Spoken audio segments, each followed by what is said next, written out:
The planet Zarathus was not a place for the weak. Its skies were streaked with violent orange storms, and the jagged mountains carved deep shadows over the ash-covered cities. The settlements were small, fortified, and constantly under threat from alien raiders who saw the planet as rich in resources.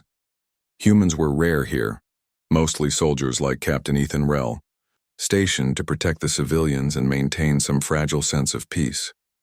Ethan had seen war in many corners of the galaxy, but Zarathus was different. The people here were resilient, but danger never rested. Every day the air carried tension, and the ground seemed alive with the possibility of sudden attack. Yet despite all this, Ethan kept his calm. He had trained for situations like this, but even a seasoned soldier could never be ready for what fate would throw at him next. That day, the colony was unusually quiet.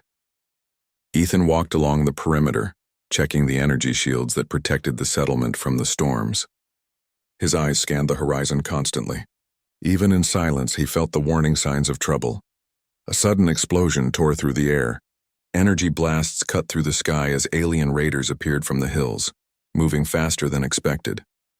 They had found a small transport carrying refugees from another sector. Among them was a little girl, no older than 8, clutching her mother's hand tightly. The mother, Selene, looked around in panic, her eyes wide with fear. She had been fleeing for weeks, always one step ahead of death, and now it had finally caught up to her. Ethan didn't hesitate. He sprinted toward the transport, assessing the situation. The raiders fired again, aiming directly at the girl. Without thinking, Ethan threw himself in front of her. The energy strike hit him squarely, sending him crashing to the ground. Pain lanced through his body, burning through his armor. He could barely breathe, but he managed to roll out of the way before another strike hit. The girl screamed. Selene screamed. Chaos surrounded them, but Ethan's focus never wavered. He pushed himself up, ignoring the searing pain in his side, and scanned the raiders' formation. They were fast, well-armed, and relentless. Yet he saw something in that moment. If he could draw their attention even for a few seconds, he could give the civilians a chance to escape. "Go. Move," he shouted, waving toward Selene and the others. The mother hesitated, torn between protecting her child and running. Ethan locked eyes with her, silently telling her that she had to trust him. Selene nodded, understanding the unspoken message, and grabbed her daughter's hand. They ran toward the cover of the colony's outer wall. The battle was fierce. Ethan dodged and countered with precision, using the rocky terrain to his advantage. He could see the raiders adapting to his movements, but he was one step ahead. His human instincts, honed through years of combat, allowed him to anticipate their attacks. He was outnumbered, outgunned, and injured. Yet he kept fighting, driven by a singular goal: protect the girl. Finally, the raiders realized that Ethan was not just a random soldier. They had underestimated the human. With a final burst of coordinated fire, they retreated, leaving behind scorched ground and the smell of ozone. Ethan collapsed near the transport, his armor cracked and smoking. The world spun around him, but he was alive. Selene rushed to him, fear and relief battling in her eyes. She knelt beside him, examining his injuries with a practiced hand. "You saved her. You saved my daughter," she whispered, her voice trembling. Ethan tried to speak, but his voice was weak. He nodded slightly, a small gesture that told her he understood. Lyra clung to her mother's side, peering at Ethan with wide, trusting eyes. She didn't fully understand what had happened, but she felt safe for the first time in weeks. Selene, however, did understand. She had seen bravery before, but this was something different. This human, a stranger, had risked his life without hesitation. It was an act of selflessness that went beyond culture, beyond logic. "You're coming with us," Selene said firmly, helping him to his feet. Ethan resisted at first. He was a soldier, and soldiers had rules. But Selene's determination was clear. She would not leave him behind. With her help, he stumbled toward their small shelter, a structure reinforced with alien technology that made it resistant to attacks. Inside, Selene used advanced medical tools to treat his wounds. Ethan winced as burns were cleaned and armor shards removed. She worked quickly, her hands steady, showing a skill that Ethan admired. "Your body, it's incredible," she murmured, studying the scars and bruises. "Humans are tougher than I expected." Ethan managed a weak smile. "I've had practice," he said quietly. His mind, however, was already shifting. He could see the fear in Selene's eyes and the cautious trust in Lyra's. He realized that he was no longer just a soldier performing his duty. He had become a shield, a protector, a figure of hope. As the hours passed, Ethan learned more about them. Celine and Lyra had been fleeing from a destroyed sector, their home obliterated by a faction that sought to dominate the galaxy. They had survived countless attacks relying on speed, cunning, and luck, yet nothing had prepared them for the human who stood between them and death. Ethan listened quietly as Celine told their story. He asked few questions, understanding that their pain was real and raw. He thought about the future.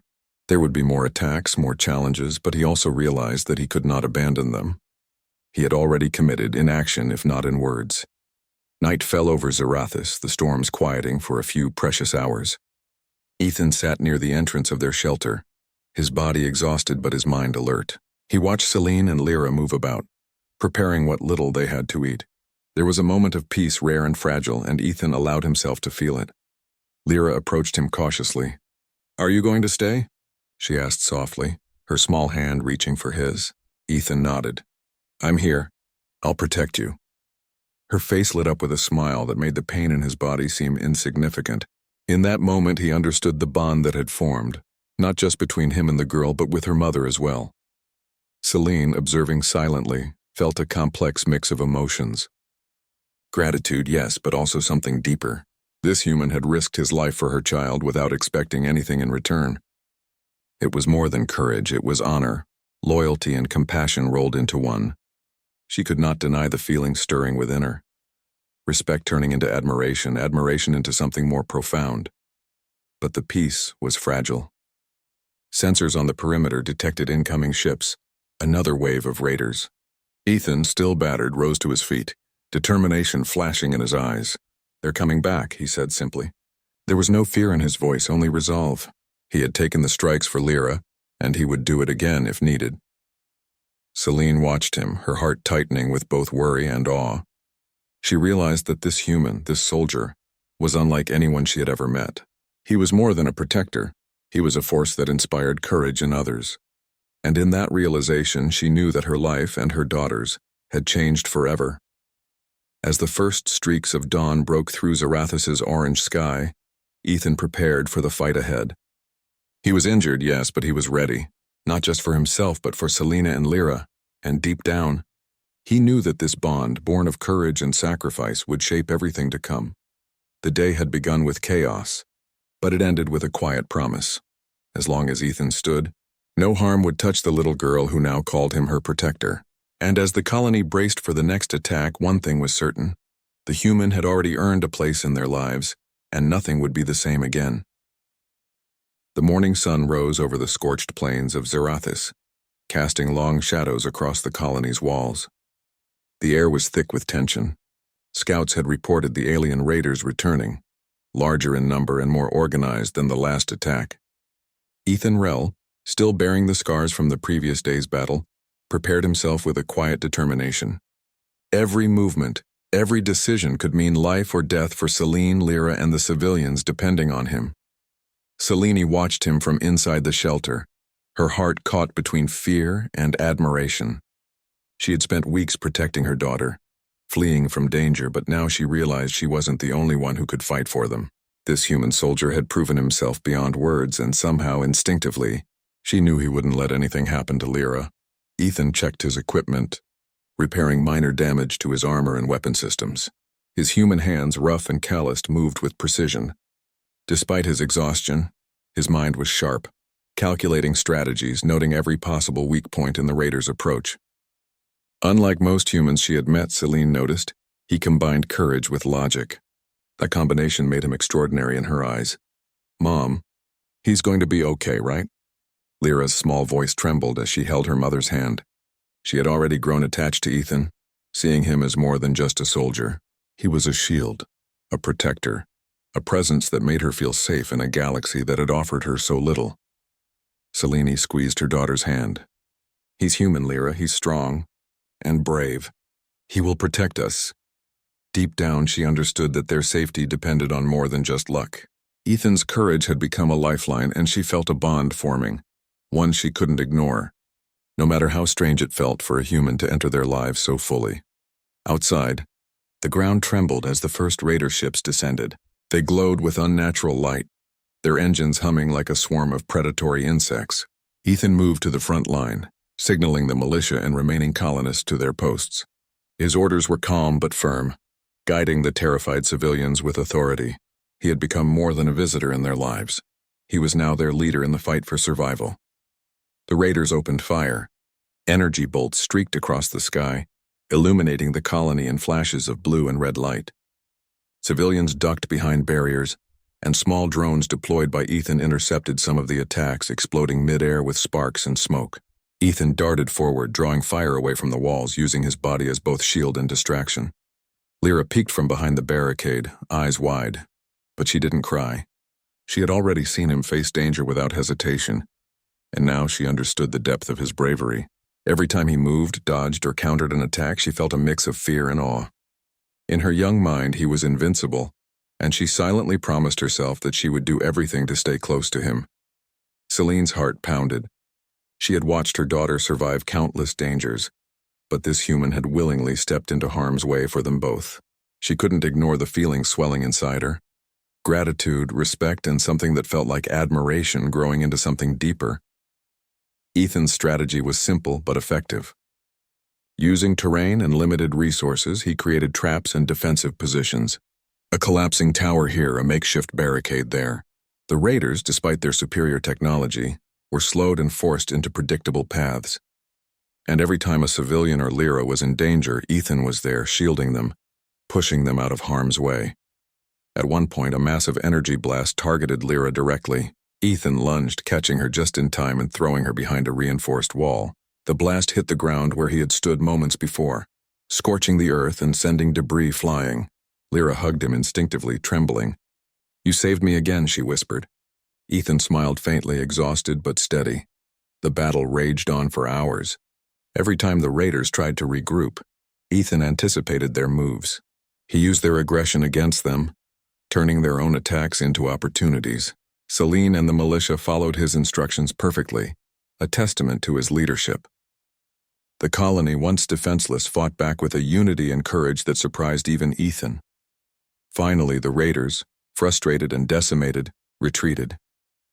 Silence returned to the colony, broken only by the groans of the wounded and the crackling of fires. Ethan stood, battered but unbroken, surveying the aftermath. The civilians were shaken but alive. Lyra ran to him, throwing her arms around his leg.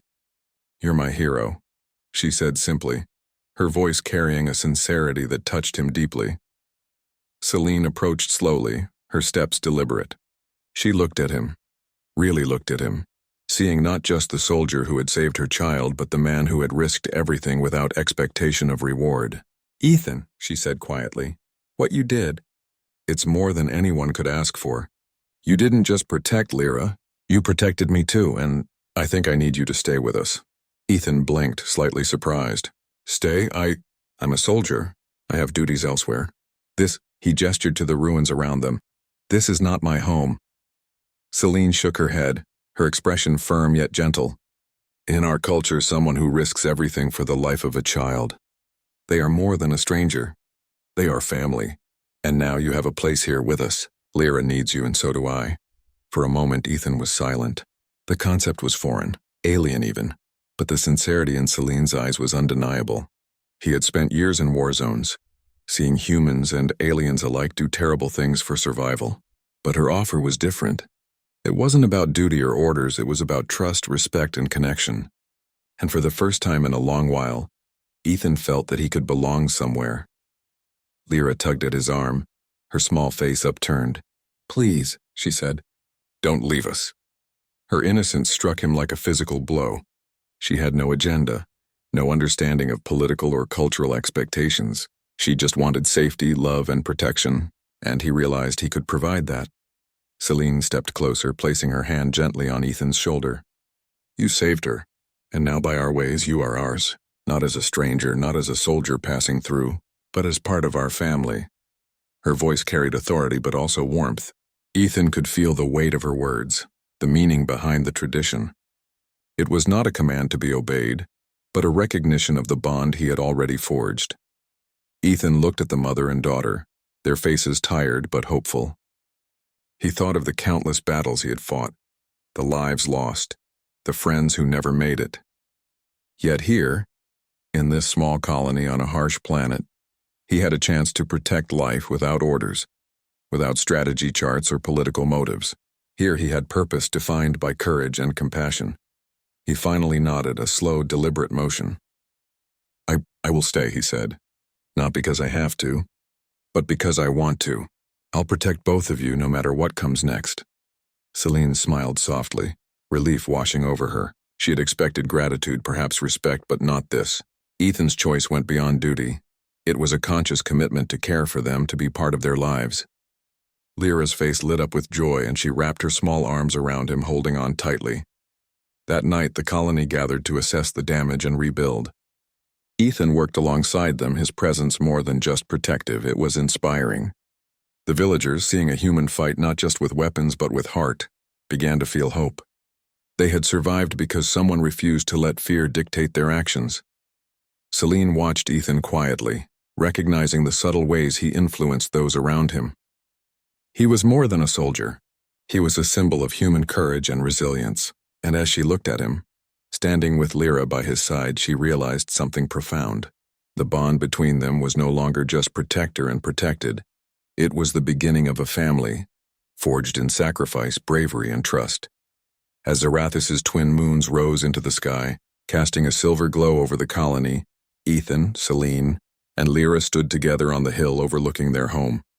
The future was uncertain and threats would come again, but they were ready, together, united by courage, by trust, and by a choice that had changed all of their lives.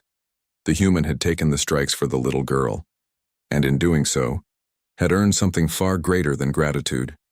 He had earned a place in a family that would not let him go. Celine's decision was not just about tradition, it was about recognizing true heroism. And Ethan, for the first time in years, felt a sense of belonging, a connection that war had never given him. The night was calm for the first time in weeks. The colony slept, and the human soldier who had risked everything watched over them. He was no longer just a stranger in an alien world. He was protector, guardian, and now part of a family that had chosen him just as much as he had chosen them. And in the quiet of Zarathus, with stars shining above and wind whispering through the scorched plains, the promise was clear. Whatever challenges came next, they would face them together, bound by courage, trust, and the unbreakable ties of chosen family.